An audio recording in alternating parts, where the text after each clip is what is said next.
जय हिंद साथियों, most welcome आप सभी का अगेन हरियाणा ग्रुप डी 2026 के लिए साइंस की क्लास में।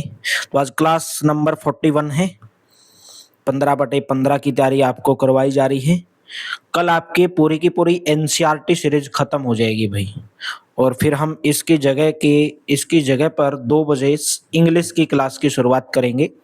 डेली सुबह 7 बजे हरियाणा जी के Haryana current affairs, Hindi daily सुबह 11 बजे, साइंस डेली दोपहर को 2 बजे।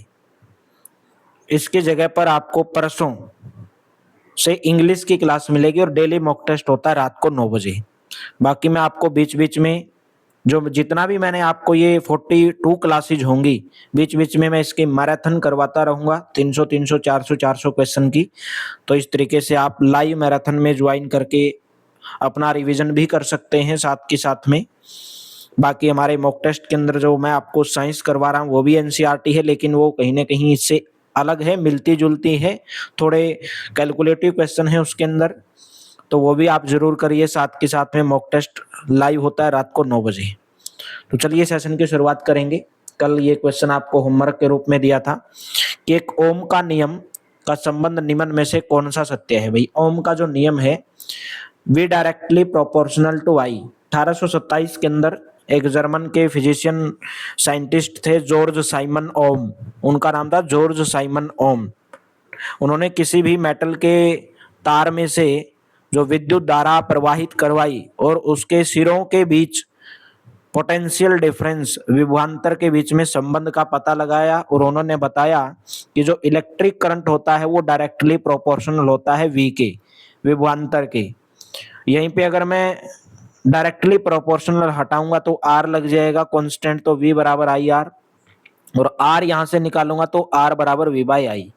जब किसी चालक यानी कि धातु के तार का तापमान स्थिर रहता है तब उसके सिरों के बीच विभवांतर उसमें प्रवाहित धारा के समानुपाती होता है। उसे ओम का नियम बोलते हैं, उसे हम ओम्स लॉ बोलते हैं। तो ऑप्शन नंबर डी यानी कि ऑल ऑफ दीज आर इसके अंदर क्या हो जाएंगे, करेक्ट हो जाएंगे भाई। नेक्स्ट बताइए, प्रतिरोध का एसआई मात्रक ओम है, यानी कि the SI unit of resistance is ohm which is represented by which Greek word. यानी कि ओम का सिंबल पूछा गया, क्या है, ऑप्शन नंबर सी करेक्ट हो जाएगा भाई। ठीक है, C option will be correct. और यहां से जो रेजिस्टेंस है आर किसके बराबर होता है, वी बाय आई के बराबर होता है। वी यहाँ पे पोटेंशियल डिफरेंस यानी कि विभवांतर है, आई यहाँ पे इलेक्ट्रिक करंट है। अगर आपसे वोल्टेज डिफरेंस दे करके, पोटेंशियल डिफरेंस दे करके, करंट दे करके अगर आपसे रेजिस्टेंस पूछता है तो रेजिस्टेंस निकाल सकते हैं। अगर आपको रेजिस्टेंस दे करके, करंट दे करके वी पूछता है तो भी आप वी निकाल सकते हैं, वी बराबर आई आर हो जाएगा। ठीक है, अगर आपसे आई पूछता है आर और वी देके तो भी मेरे दोस्तों आई निकालोगे, कैसे निकालोगे, वी बाई आर। ये सब फॉर्मूले एक दूसरे के साथ में रिलेशन है और यहाँ से क्वेश्चन पूछे भी जाते हैं। तो ओम का जो सिंबल है वो ऑप्शन नंबर सी करेक्ट हो जाएगा। नेक्स्ट है, किसी प्रतिरोधक से प्रवाहित होने वाली विद्युत धारा उसके प्रतिरोध के व्युत्क्रमानुपाती होती है। यदि प्रतिरोध दोगुना हो जाए तो विद्युत धारा कितने गुना हो जाएगी। The electric current flowing through a resistor is inversely proportional to its resistance. ये बोला कि जो करंट है किसी जब कोई करंट, इलेक्ट्रिक करंट फ्लो हो रहा है एक रजिस्टर में से, तो इनवर्सली प्रोपोर्शनल होता है इस इट के रेजिस्टेंस के, यानी कि 1/r के इनवर्सली प्रोपोर्शनल होगा। If the resistance is double what happen to the electric current. ये बोला यदि r जो है इस r को 2 गुना कर दें तो इलेक्ट्रिक करंट क्या हो जाएगा, आधा हो जाएगा भाई, क्योंकि इनवर्सली प्रोपोर्शनल है भाई। I directly proportional to I by R है, अगर I को 2 गुना कर दें यानी कि 1/2, आधा हो जाएगा। तो ऑप्शन नंबर कौन सा करेक्ट हो जाएगा, सी ऑप्शन करेक्ट हो जाएगा। ठीक है, प्रतिरोध 2 गुना हो जाए तो विद्युत धारा क्या रह जाएगी, आधी रह जाएगी भाई। तो राइट ऑप्शन सी करेक्ट हो जाएगा। नेक्स्ट है, the component used to control the electric current in a circuit without changing the voltage of the source is called. यानी कि स्रोत है, यहाँ पे स्रोत की वोल्टता में बिना कोई परिवर्तन के परिपथ की विद्युत धारा को नियंत्रित करने के लिए उपयोग किए जाने वाले अवयव को क्या बोलते हैं। तो उसको बोलते हैं परिवर्ती प्रतिरोध। यानी कि वेरिएबल रेजिस्टेंस भाई। ठीक है, क्या बोलेंगे? वेरिएबल रेजिस्टेंस, परिवर्ती प्रतिरोध यानी कि रियोस्टेट बोलते हैं इसको, जिसका उपयोग परिपथ में धारा को नियंत्रित करने के लिए किया जाता है, रियोस्टेट। ए वेरिएबल रेजिस्टेंस इसको बोल देते हैं, वैसे इसको रियोस्टेट भी इसका नाम है। Is used to control the current in a circuit. Circuit के अंदर इलेक्ट्रिक करंट को कंट्रोल करने के लिए वेरिएबल रेजिस्टेंस लगा होता है, वेरिएबल रेजिस्टेंस का प्रयोग किया जाता है। बी ऑप्शन करेक्ट हो जाएगा। जब तार की लंबाई दोगुनी कर देते हैं तो एमीटर का पाठ्यांक पर क्या प्रभाव पड़ेगा? When the length of the wire is doubled, what is the effect on the emitter reading? Emitter reading आधी हो जाएगी, हाफ हो जाएगी।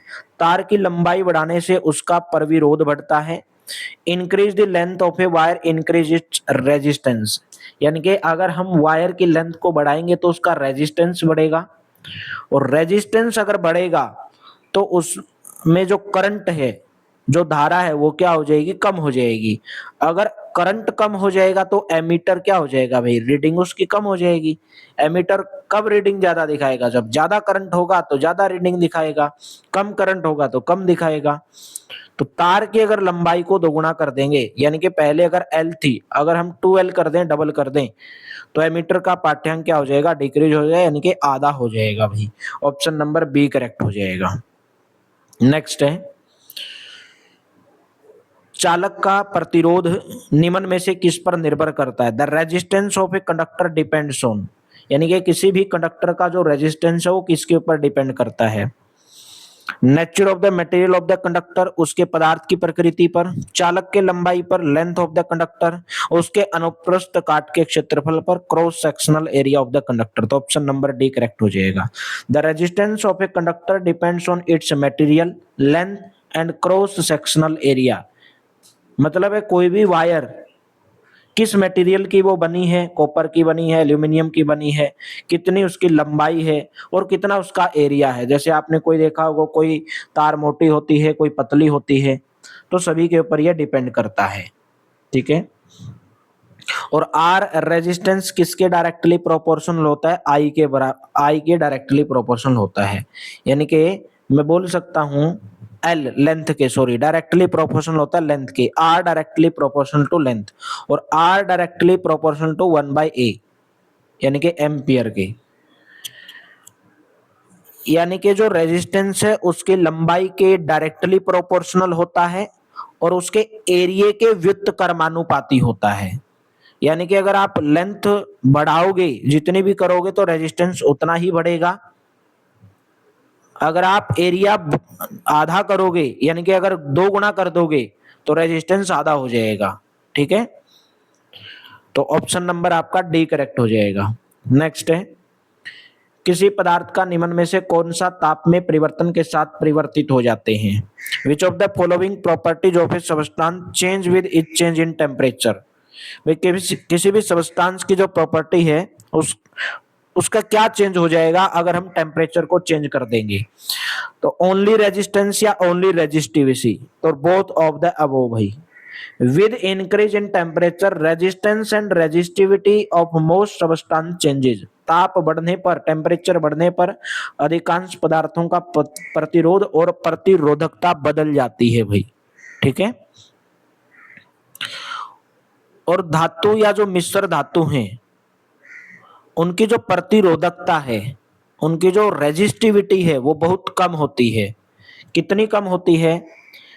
10⁻⁻8 ओम मीटर भाई। ये ओम मीटर किसकी यूनिट है? ये रेजिस्टिविटी की यूनिट है।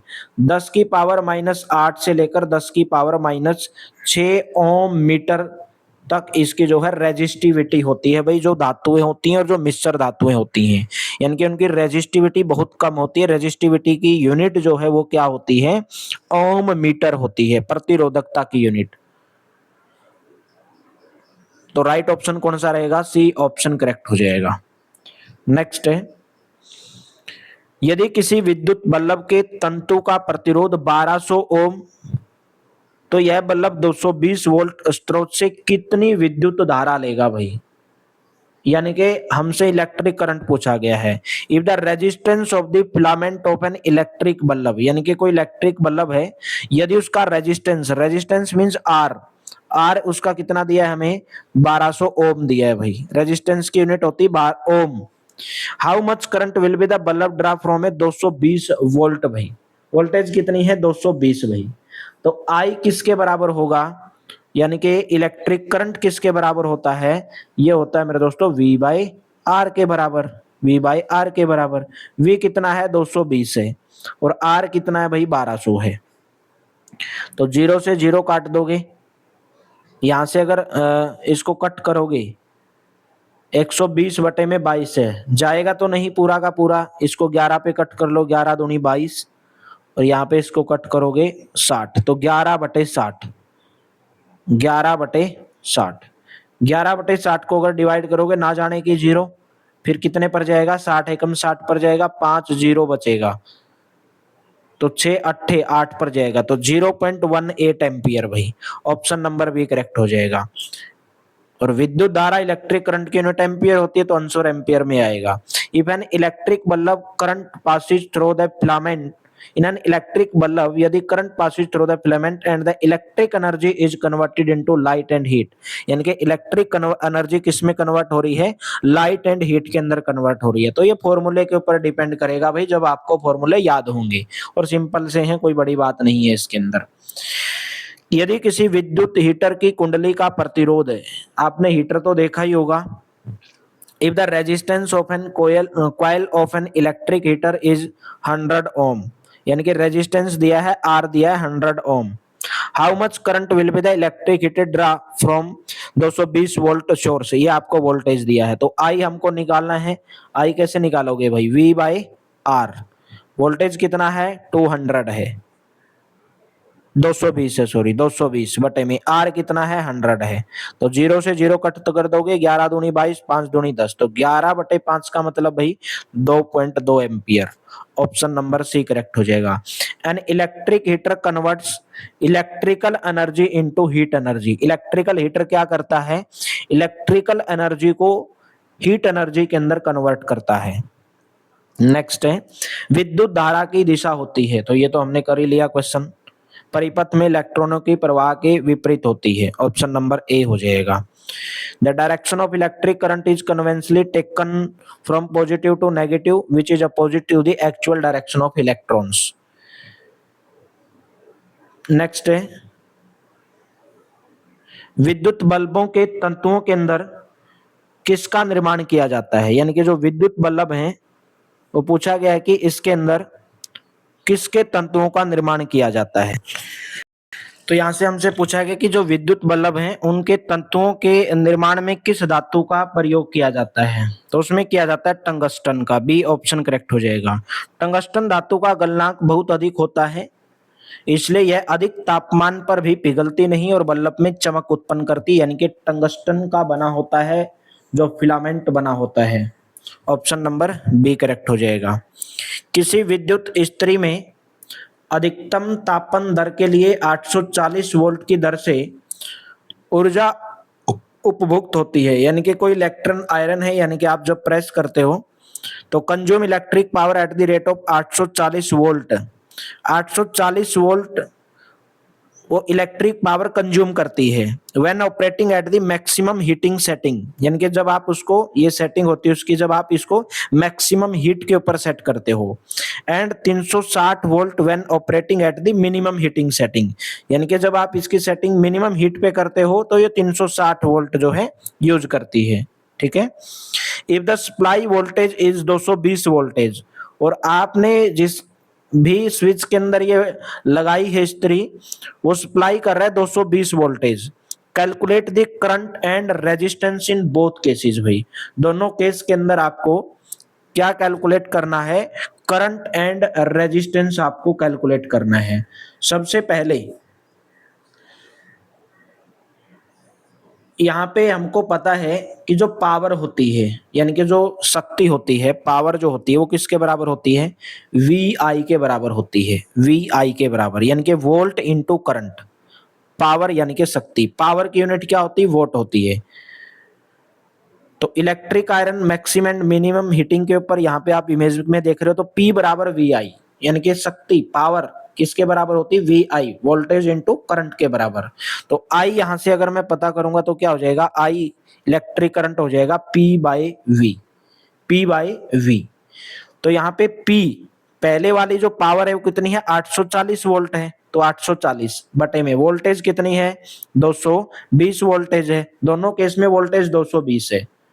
ठीक है, तो यहां से इसको कैलकुलेट करोगे, 0 से 0, ये वोट के अंदर है तो 22, इसको काटोगे तो भाई 22 पे तो नहीं कटेगा, 22 तिया 66, 22 चौका 88 पर जा रहा है ये, 11 पे भी काट सकते हो, 11 दूनी 22, 2 पे इसको काटोगे, 2 चौके 8, 2 दूनी 4, तो 11 बटे 42, 11 तिया 33, 9 बच गया, 11 8 88, 11 दूनी 22, यानी कि लगभग कितना आया, 3.82 एम्पियर करंट आ गया भाई। ये कब आया, जब टेम्परेचर ज्यादा है, यानी कि जब आपने हीटिंग बढ़ाई हुई है। और R अगर मैं उस टाइम पे निकालूं, इसका R कितना होगा, रेजिस्टेंस कितना होगा, रेजिस्टेंस होता है V/I, तभी तो मैं रेजिस्टेंस निकाल पाऊंगा जब मेरे को I पता होगा। तो power equal to V into I हमें यहां से पता चल गया, P/V 3.82। तो R निकाल देंगे 220 बटे में 3.82, तो 3.82 है, इसके ऊपर का नाम का हम मेरे यहाँ पे 100 लगा देंगे, ये दशमलव आपका यहाँ से कट हो जाएगा। तो इसको अगर मैं काटूंगा, 22 एकम 22, 8 और 8 16, इसको 2 पे कट कर लीजिए भाई, 11 दूनी 22, इसको आप कैलकुलेट कर लेना भाई। ये आपका जब कब आएगा, जब अधिकतम होगी, क्योंकि यहाँ पे जगह कम है। ठीक है, और जब टेम्परेचर की दर कम होगी तो I कैसे निकालेंगे, I बराबर है 360 बटे में 220, और फिर R कैसे निकालेंगे, V/I, यानी कि 220 बटे में 1.64, तो आपका आंसर आ जाएगा भाई। ठीक है, ये आपको निकालना है, कैलकुलेट करके निकाल लेना इसको। नेक्स्ट, किसी 4 ओम प्रतिरोधक से प्रति सेकंड 100 जूल ऊष्मा उत्पन्न हो रही है, प्रतिरोधक के सिरों पर विभवांतर ज्ञात कीजिए भाई। आपको क्या ज्ञात करना है, विभवांतर, यानी कि पोटेंशियल डिफरेंस निकालना है।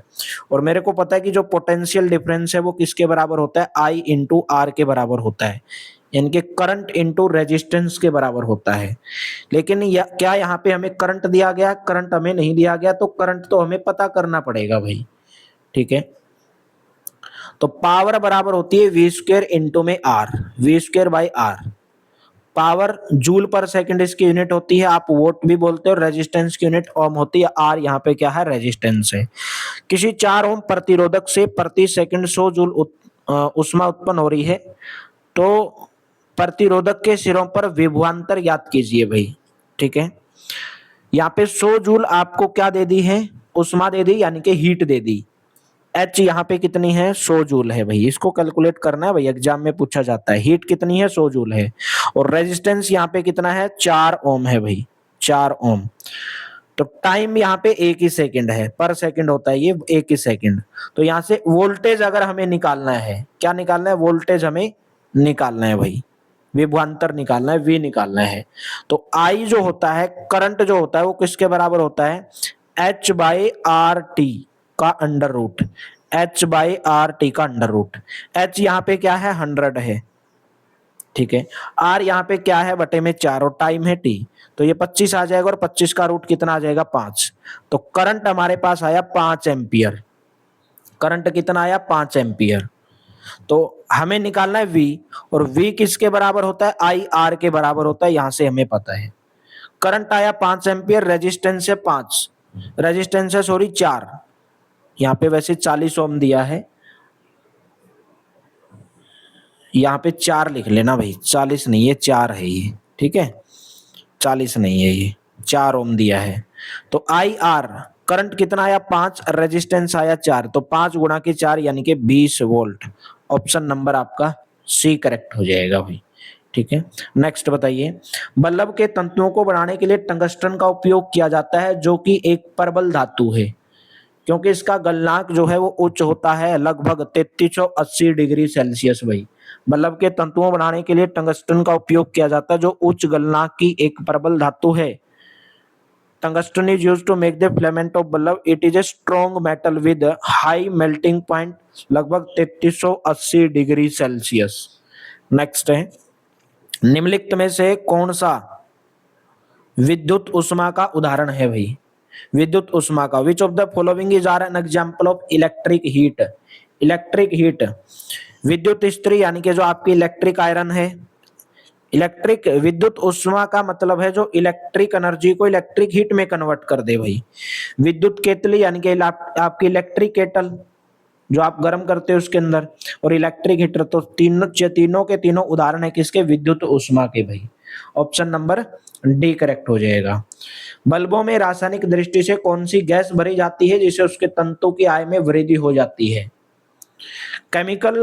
Chemically, which gas are filled in bulbs which increases the life of its filament? यानी कि जो बल्ब के अंदर जो फिलामेंट होता है उसकी लाइफ को बढ़ा देती है वो गैस।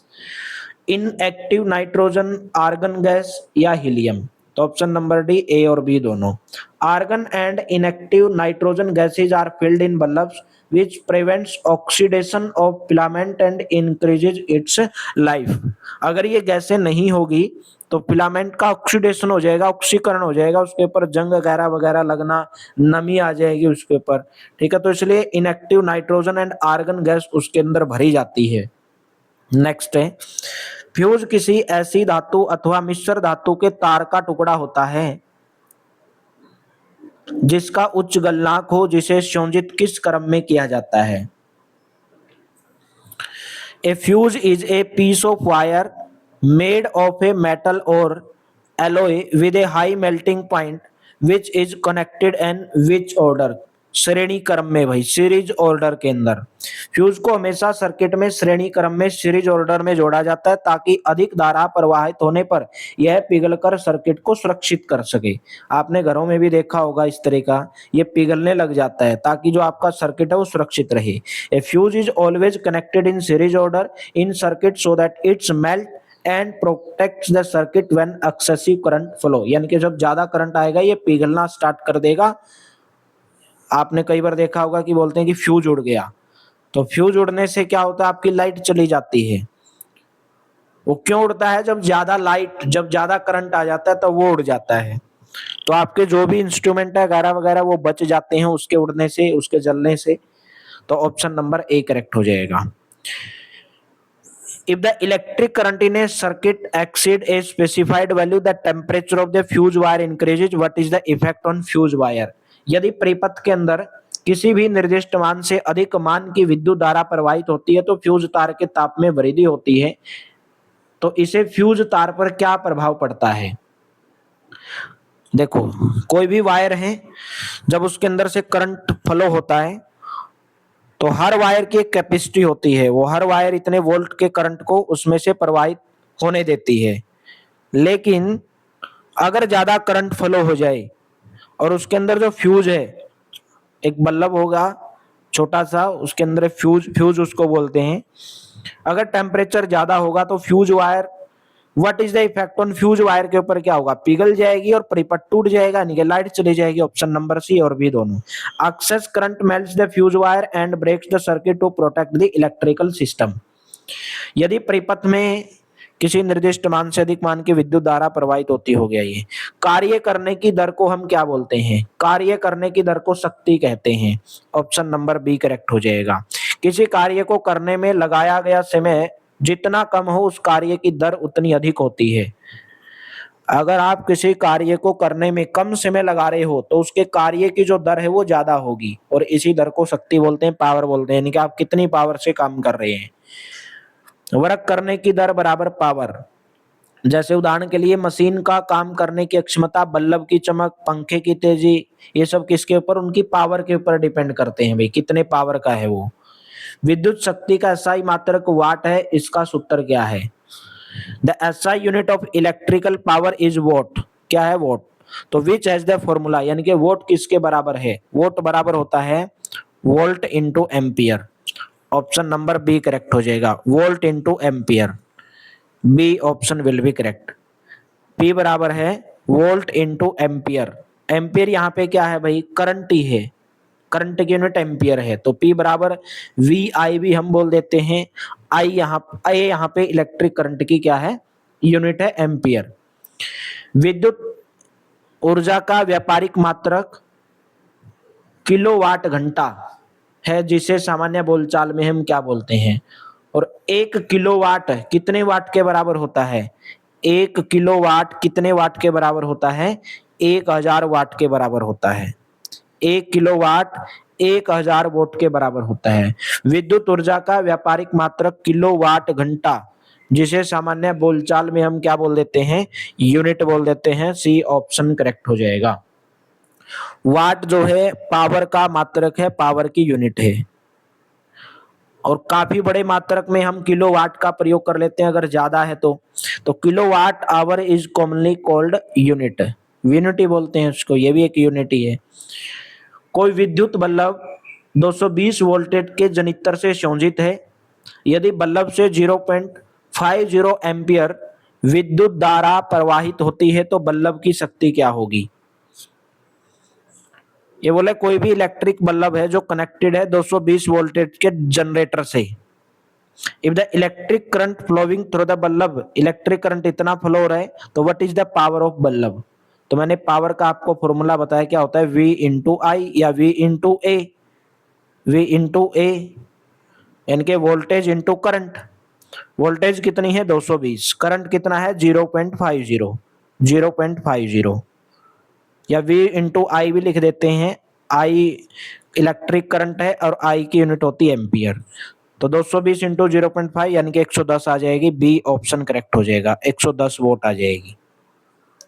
नेक्स्ट है, पार्श्व क्रम में संयोजित प्रतिरोधकों के समुच्चय का तुल्य प्रतिरोध आरपी निम्नलिखित संबंध द्वारा व्यक्त किया जाता है। ये क्वेश्चन के अंदर बोल रहे हैं कि the equivalent resistance RP, equivalent resistance of a group of resistor connected in parallel is expressed by the relation. भाई कोई भी एक रेजिस्टर से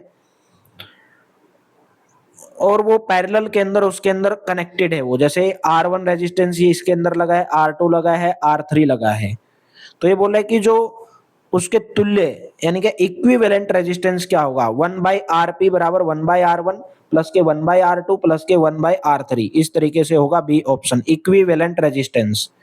इन parallel combination the reciprocal of the equivalent resistance is equal to the sum of the reciprocal of the individual resistance. जितने भी उसके अंदर resistance लगे हैं तो इक्विवेलेंट रेजिस्टेंस जो है उसके 1/R1 प्लस के 1/R2 प्लस के 1/R3 के बराबर होगा।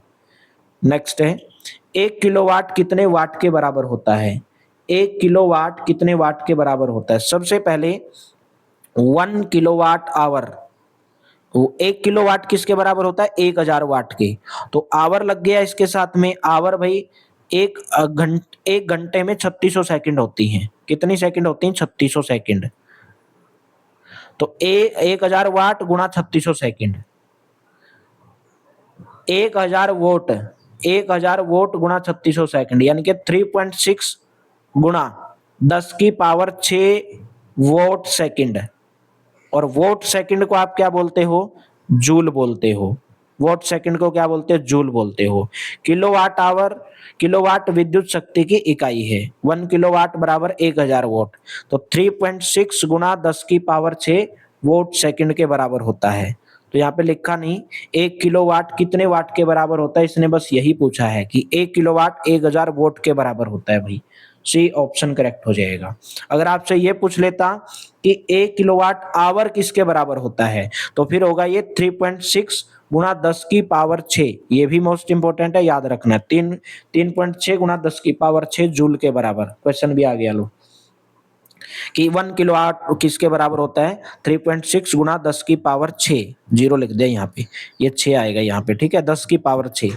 बी ऑप्शन आपका यहाँ पे करेक्ट रहेगा। 1 किलोवाट आवर ऊर्जा का मात्रक है जो बिजली के कार्य या ऊर्जा के रूप में मापा जाता है। तो 1 kilowatt hour is a unit of energy which is measured in terms of electrical work और एनर्जी। ठीक है, तो आज की क्लास में इतना ही, बाकी हम करेंगे कल की क्लास में। कल आपकी पूरी की पूरी जो क्लास है खत्म हो जाएगी, पूरी की पूरी एनसीईआरटी आपकी खत्म होने के कगार पर रहेगी। ठीक है, तो उम्मीद करता हूँ आपको पूरी की पूरी क्लास बेहतर लगी होगी, अच्छी लगी होगी। वीडियो अगर आपको अच्छी लगी तो वीडियो को लाइक कर दिया करो भाई, शेयर कर दिया करो अपने दोस्तों के साथ में ज़्यादा से ज़्यादा। बाकी हम कल की क्लास में करेंगे। कैसी लग रही है आपको ये सीरीज, कैसी लगी एक बार कमेंट बॉक्स में ज़रूर बता दीजिए। और कल जो है ये पूरी की पूरी सीरीज खत्म हो जाएगी, बाद में मैं इसकी मैराथन क्लास के अंदर आपको रिवीजन कराता रहूँगा भाई इसका साथ के साथ में। ठीक है, तो चलिए, thank you, have a nice day, मिलेंगे कल की क्लास में।